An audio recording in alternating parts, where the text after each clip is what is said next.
নমস্কাৰ ছাত্ৰ ছাত্ৰীসকল জ্ঞান হাইভ ইউটিউব চেনেলৰ আনটা ভিডিঅ তোমালোকক আন্তৰিক স্বাগতম জনাইছোঁ। আজি আমি সপ্তম শ্ৰেণীৰ ইংৰাজীৰ চতুৰ্থ পাঠ কাইণ্ডনেছ আলোচনা কৰিম। কাইণ্ডনেছ দয়ালু বা দয়া। Every year when the rainy season comes to an end and winter is about to begin, Kashmiri vendors arrive at the city. প্ৰতি বছৰে যেতিয়া বাৰিষা ঋতু শেষ হয় আৰু ঠাণ্ডা ঋতু আৰম্ভ হয়, কাশ্মীৰী বেপাৰীবিলাক আহি চহৰত উপস্থিত হয়। They travel around the city to sell their handcrafted shawls, purses, blankets and even carpets. আৰু তেওঁলোকে চহৰত ভ্ৰমণ কৰি ফুৰে, এঠাইৰ পৰা আন ঠাইত ঘূৰি ফুৰে, তেওঁলোকৰ হাতে তৈয়াৰ কৰা সেই শ্বল, মনি বেগ, ব্লেংকেট বা দলিচা। It's a hard life for these vendors. আৰু এই বেপাৰীসকলৰ কাৰণে তেওঁলোকৰ এইটো এটা বৰ কষ্টকৰ জীৱন। Their hardship does not end with their long journey from Kashmir to the city. কাশ্মীৰৰ পৰা এই চহৰবিলাকলৈ অহাতেই তেওঁলোকৰ সেই দীঘলীয়া যাত্ৰাৰ কষ্টৰ দীঘলীয়া যাত্ৰাৰ ওৰ নপৰে। In fact, it is just the beginning. আচলতে এয়া তেওঁলোকৰ সেই কষ্টৰ আৰম্ভণিহে। They stay at cheap hotels and roam around the city streets all day.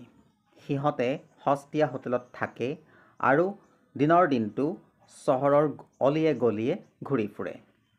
They are bent with the load on their backs. আৰু তেওঁলোকৰ পিঠিত থকা বুজাই তেওঁলোকক কোঙা কৰি তোলে বা কোজা কৰি তোলে। Shouting their ware, they look for buyers. আৰু সিহঁতে তেওঁলোকৰ বিক্ৰী কৰিবলৈ অনা বস্তুবিলাক মানুহৰ আগত চিঞৰি চিঞৰি তেওঁলোকে গ্ৰাহক বিচাৰি ফুৰে।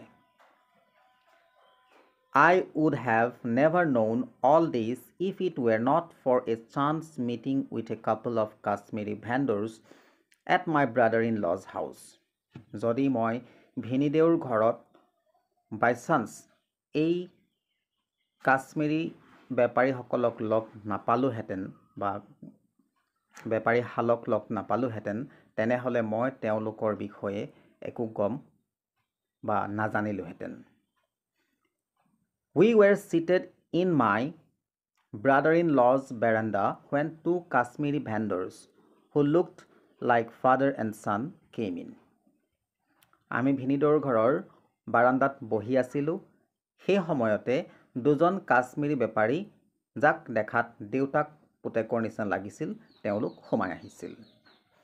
The younger man carried a bundle on his back while the other, frail and old, called attention to their wares in a sufficiently loud voice.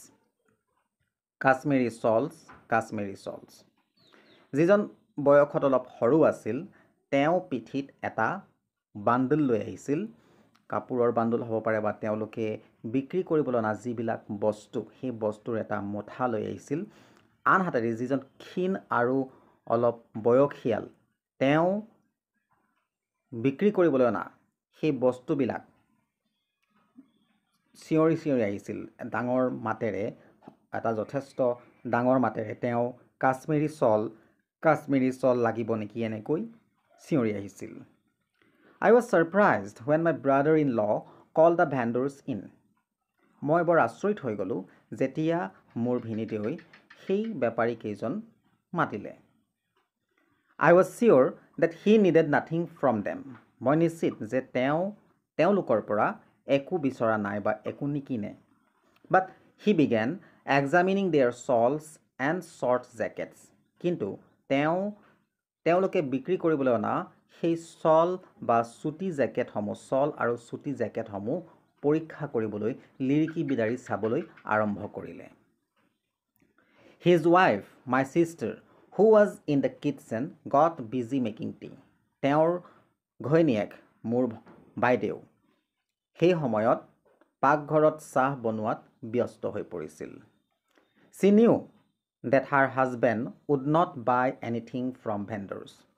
তাই জানিছিল যে তেওঁৰ গিৰিয়েকে সেই দোকানী কেইজনৰ পৰা বা সেই বেপাৰী কেইজনৰ পৰা একো নিকিনে। I felt sorry for them. মোৰ তেওঁলোকৰ প্ৰতি বেয়া লাগিল। When my brother-in-law asked me to buy something, I politely declined.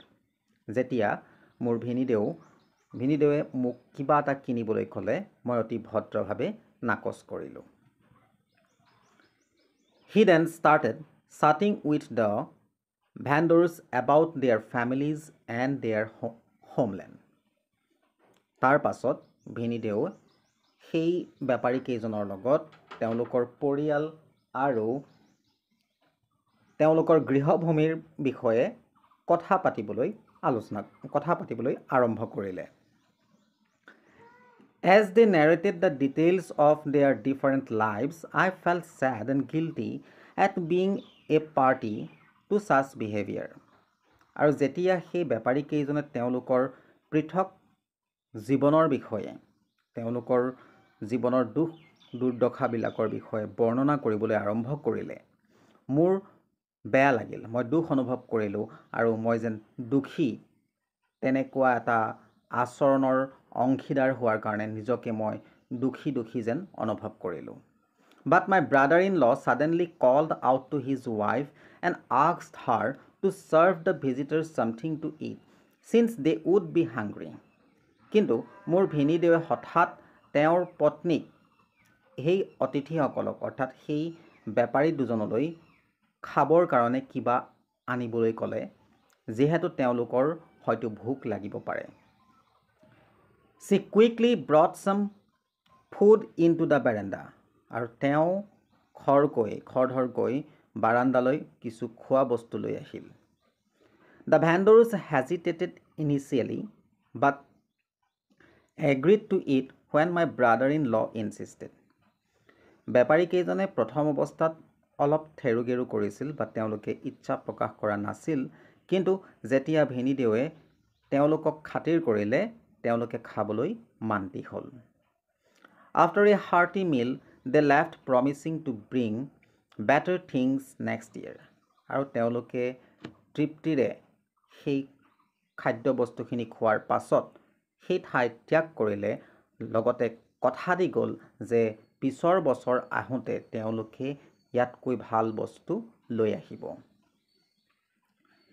It was then that my brother-in-law spoke to me. আৰু এয়াত তেতিয়া মোৰ ভিনীদেৱে মোক কৈছিল। I am well aware of the hardships faced by these Kashmiri vendors, he said as I looked at him still confused. They eat in the morning and spend the rest of the day roaming around the city on foot, hungry and thirsty. They would never accept anything. When I saw them, I wanted to offer them food, but they have their pride. They would never accept anything unless I pretend I was interested in their wares. So I had to make the offer of the food look unplanned. ভিনীদেৱে পাছত মোক কৈছিল সেই বেপাৰী কেইজন যোৱাৰ পাছত যেতিয়া মই তেওঁৰ মুখলৈ কনফিউজড হৈ চাই আছিলোঁ তেওঁ কৈছিল যে তেওঁ কৈছে যে মই ভালকৈ এওঁলোকৰ যি দুখ দুৰ্দশা বা যি কষ্ট এওঁলোকে সন্মুখীন কৰে এই কাশ্মীৰী বেপাৰীসকলে মই ভালকৈ জানো বা এই বিষয়ে মই অৱগত। সিহঁতে ৰাতিপুৱাই খায় আৰু দিনৰ দিনটো খোজেৰে লঘোণে ভোকে এই চহৰখনৰ অলিয়ে গলিয়ে ঘূৰি ফুৰে। যেতিয়া মই তেওঁলোকক দেখা পাইছিলোঁ দেখাৰ মাত্ৰেই মই তেওঁলোকক কিবা এটা খাবলৈ দিবলৈ ইচ্ছা কৰিছিলোঁ, কিন্তু তেওঁলোকৰ নিজৰ গৌৰৱ আছে, তেওঁলোকৰ নিজৰ অহংকাৰ এটা আছে। তেওঁলোকে কেতিয়াও কোনো ধৰণৰ বস্তু গ্ৰহণ নকৰে যেতিয়ালৈকে মই ভাও নোজোৰোঁ যে মই তেওঁলোকৰ বস্তুৰ প্ৰতি আগ্ৰহী। তেওঁলোকে বিক্ৰী কৰিবলৈ অনা বস্তুখিনিৰ প্ৰতি মই আগ্ৰহ নেদেখাওঁ, তেওঁলোকে কেতিয়াও খোৱা বস্তুখিনি গ্ৰহণ নকৰে। সেইকাৰণে মই মোৰ সেই অফাৰিংছ মই তেওঁলোকলৈ আগবঢ়োৱা সেই খাদ্য বস্তুখিনি তেওঁলোকক এটা অপৰিকল্পিত বুলি দেখাব লগা হ'ল। তো এইটোৱে আছিল পাঠটি। এইটো লোৱা হৈছে ইয়াত দিছে adapted from readers digest July 2011। তো এইটো ৰিডাৰ্ছ ডাইজেষ্টৰ পৰা তুলি অনা এটা পাঠ। তো ছাত্ৰ ছাত্ৰীসকল পাঠটি ইমানেই আছিল যদি তোমালোকৰ কিবা কনফিউজন থাকে মোক কমেণ্ট কৰি জনাব পাৰা কমেণ্ট কৰি জনাবা আৰু যদি চেনেলটো ছাবস্ক্ৰাইব কৰা নাই তেনেহ'লে ছাবস্ক্ৰাইব কৰি বেল আইকনটো অল কৰি ৰাখিবা যাতে ভৱিষ্যতলৈ তোমালোকে এনেকুৱা ধৰণৰ ভিডিঅ'সমূহ পাই থাকা আৰু ইয়াৰ পিছৰ ভিডিঅ'ত মই তোমালোকক এই চেপ্টাৰটোৰ যিবিলাক কুৱেশ্যন আনচাৰ আছে সেইখিনি মই তোমালোকক আপলোড কৰি দিম ধন্যবাদ